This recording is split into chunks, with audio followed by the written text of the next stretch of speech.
नमस्कार, जय हिंद। आप सभी का आपके अपने चैनल माय भारत स्टडी पर स्वागत है। आज फिजिक्स की पार्ट थर्ड क्लास है, जिसमें आपको सुपर 25 एनसीईआरटी क्वेश्चन मिलेंगे। आपको अपनी तैयारी को खुद आजमाना है, देखना है कितने क्वेश्चन आप सही कर पाते हो। यदि 16 या 16 से ज़्यादा क्वेश्चन आप कर पाते हैं तो आप तैयारी या फिर आप सही रोड पर चल रहे हैं। ठीक, आपको थंबनेल पर एक क्वेश्चन दिखा होगा, उस क्वेश्चन का जवाब आपको कमेंट में देना है और उससे रिलेटेड जितना भी एक्सप्लेन हो सकता है कल की क्लास में आपको दिया जाएगा। ठीक, लेकिन जवाब आपको कमेंट में जरूर देना है। चलते हैं आज की क्लास पे। भौतिकी की किस शाखा में अति सूक्ष्म कणों की चाल का अध्ययन किया जाता है, बताना है। पहले सबको नियम क्या है कि आप सबको क्वेश्चन खुद ही करना है पहले, उसके बाद ठीक, उसके बाद आपको कमेंट में बताना है कि हमारे कितने क्वेश्चन सही हुए।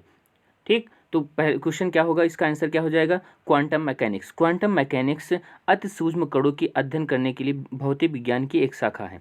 अगला क्वेश्चन है, विज्ञान का वह क्षेत्र जो मानव एवं यंत्र के मध्य स्वचालन एवं संचार का अध्ययन करता है, क्या कहलाता है। ठीक, तो क्या कहलाता है, साइबरनेटिक्स। साइबरनेटिक्स को नियंत्रण विज्ञान भी कहा जाता है या साइंस ऑफ कंट्रोल भी कहा जाता है। सर्वप्रथम इसकी जो परिकल्पना की या इसका सर्वप्रथम प्रयोग जो किया वो नॉर्बर्ट वीनर ने किया था, नॉर्बर्ट वीनर ने। ठीक, चलते हैं अगले क्वेश्चन पर। अगला क्वेश्चन आपके सामने ये है, बहुचर्चित गॉड पार्टिकल। ठीक, बहुचर्चित गॉड पार्टिकल क्या है, ये हिग्स बोसान। ठीक, तो अभी 14 ये कब सबसे पहले कब हुआ, परिकल्पना इसकी कब हुई, 1964 में हुई थी। लेकिन इसका सत्यापन जो हुआ 2013 में, मार्च 2013 में इसका सत्यापन हुआ। साइंटिस्ट कौन थे, पीटर हिग्स और बेल्जियम के फ्रांसवा एंगलबर्ट। ठीक, पीटर हिग्स और बेल्जियम के फ्रांसवा एंगलबर्ट थे। 2013 में इन्हें भौतिक विज्ञान के क्षेत्र में नोबेल प्राइज़ भी इसी के लिए दिया गया था। ठीक, आपको याद रखना है। अगला है, नवीनतम एंड्रॉयड चल दूरभाष प्रचालन पद्धति 6.0 का नाम क्या है।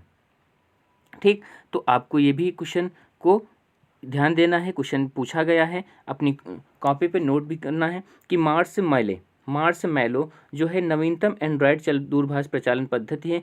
लेकिन जब क्वेश्चन ये पूछा गया था उस समय था, लेकिन वर्तमान की बात करें तो वर्तमान में 7.0 या 7.1।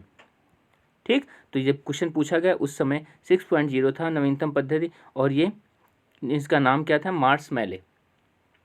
ठीक, क्वेश्चन आपको समझ में आ गया होगा। अगला क्वेश्चन आपके सामने ये रहा, समय मापक विज्ञान। समय मापक विज्ञान का अध्ययन किस में करते हैं, हैरोलॉजी में।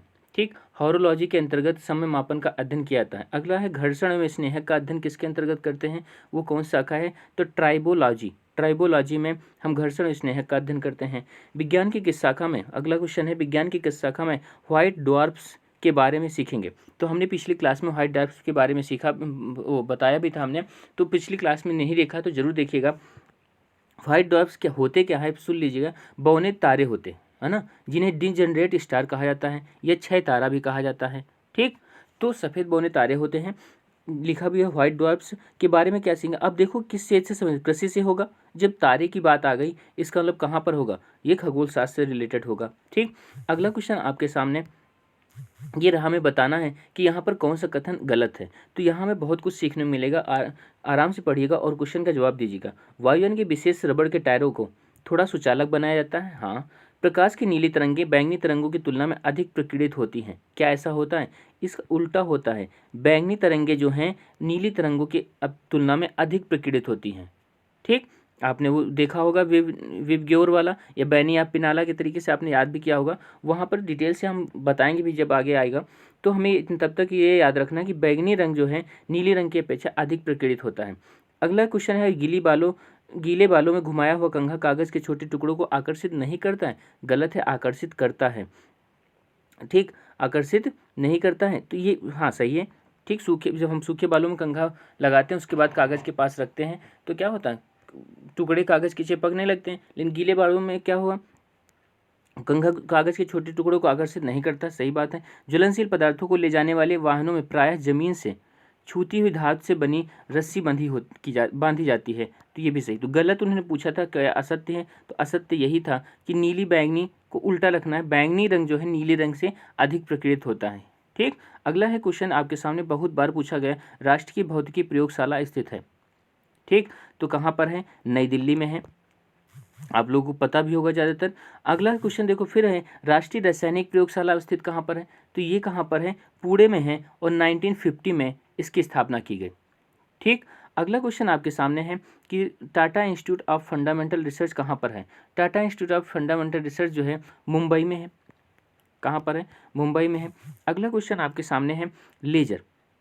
ये क्वेश्चन किसी का गलत नहीं होना चाहिए। पिछली क्लास में हमने इसको बताया भी था कि लेजर का पूर्ण रूप क्या होता है। देखो लॉग से तो होता नहीं, लाइट से, हाँ इसी से स्टार्ट हो, लोकली से भी नहीं होगा, तो लाइट से दो ऑप्शन है, इन्हीं से स्टार्ट होगा। Light amplification by stimulated emission of radiation और light amplification by stimulated emission of radio नहीं होता है, रेडिएशन होता है। इसके अलावा ऑप्शन कौन सा होगा? बी वाला होगा।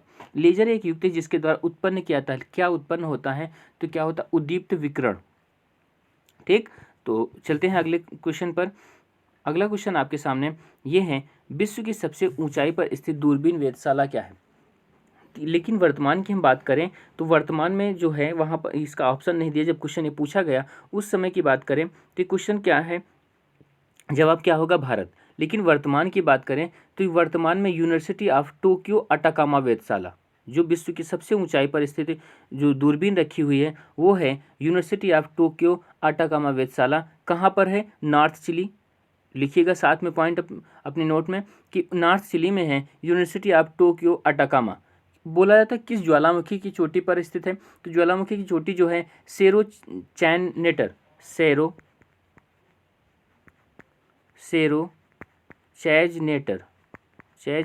है ना, सेरो चैजनेटर। तो इस ज्वालामुखी की चोटी पर स्थित है, क्या है? यूनिवर्सिटी ऑफ टोक्यो अटाकामा वेधशाला। समुद्र तल से जो है 56-40 मीटर की ऊंचाई पर है।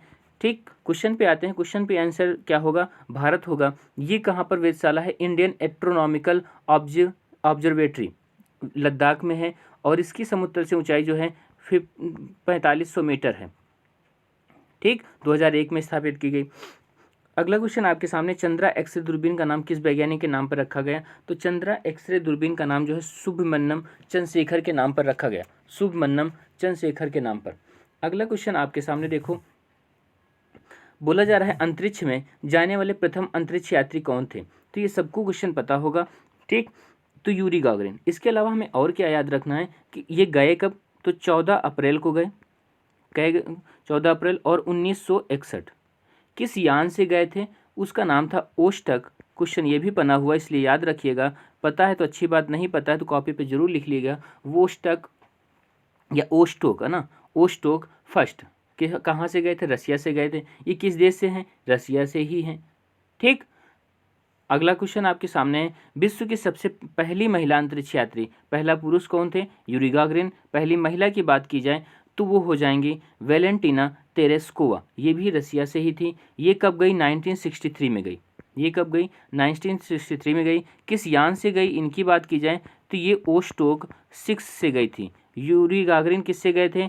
ओस्टोक फर्स्ट से गए थे। कब गए थे? 1961 में गए थे। और वेलेंटिना तेरेस्कोवा कब गई? 1963 में गई। किससे गई? ओस्टोक 6 से गई। ठीक, समझ आ गई बात। अगला क्वेश्चन देखो, चंद्रमा एक है, चंद्रमा क्या है? सबको पता होगा, एक उपग्रह है। किसका है? पृथ्वी का एकमात्र उपग्रह है। ठीक, इसके अलावा क्वेश्चन एक बार और बना है, चंद्रमा जो है किस नंबर का उपग्रह है ना, या फिर साइज के अनुसार किस नंबर पर, किस स्थान पर आता है? तो हमें याद रखना, चंद्रमा जो है 5th लार्जेस्ट सेटेलाइट है, 5th लार्जेस्ट, 5वां सबसे बड़ा उपग्रह है। किसका उपग्रह है? पृथ्वी का उपग्रह है। समझ आ गया। अगला है न्यूक्लियर रिएक्टर टाइम बम का लेखक कौन है? न्यूक्लियर रिएक्टर टाइम बम के लेखक कौन है? Takeshi heroes. तकाशी हिरोज जो है, ऑप्शन डी, तकाशी हिरोज इसके लेखक हैं। अगला क्वेश्चन है, मिलान करने का है, हमने पिछली क्लास में बताया भी था तो आपको याद भी होगा। रिवॉल्वर का आविष्कार किसने किया? बताइए किसने किया? कोल्ट ने किया, सैमुअल कोल्ट। 3, तो देखो ए का 3 होगा, इसका मतलब ये दोनों तो ऑप्शन होंगे ही नहीं, ये होगा। अगला है डायनामाइट। तो देखो डायनामाइट दोनों एक ही हैं, तो अब तो पता होगा अल्फ्रेड नोबेल। शीतलता की बात करें तो शीतलता जो है न्यूटन से संबंधित। दाब के नियम की बात करें तो पास्कल होगा। तो दाब का नियम क्या है? पास्कल संबंधित है, तो कौन सा ऑप्शन हो जाएगा? डी वाला हो जाएगा। अगला क्वेश्चन आपके सामने बगल देखो दिया हुआ बगल में ही, निम्नलिखित युग में कौन सा साधारण टार्च सेल के टर्मिनलों को बनाता है। टार्च सेल जो होता है उसके टर्मिनल को कौन बनाता है। तो आपको पता होगा टार्च सामान्यतः किससे बनाता है, शुष्क सेल से बना होता है, जिसका एनोड किस पे होता है, जिंक का बना, और कैथोड किसका होता है, कार्बन का होता है। देखो जिंक और कार्बन का मिलन पहला ही है, तो इसका मतलब आंसर भी ये होगा। तो टार्च की जो शुष्क सेल से बनती है, एनोड जिंक का, कैथोड कार्बन का। ठीक, अगला क्वेश्चन देखो अब आपके सामने ये रहा, GIF का फुल फॉर्म क्या है। तो फुल फॉर्म इसका जो होगा वो graphical interchange format, GIF graphical interchange format.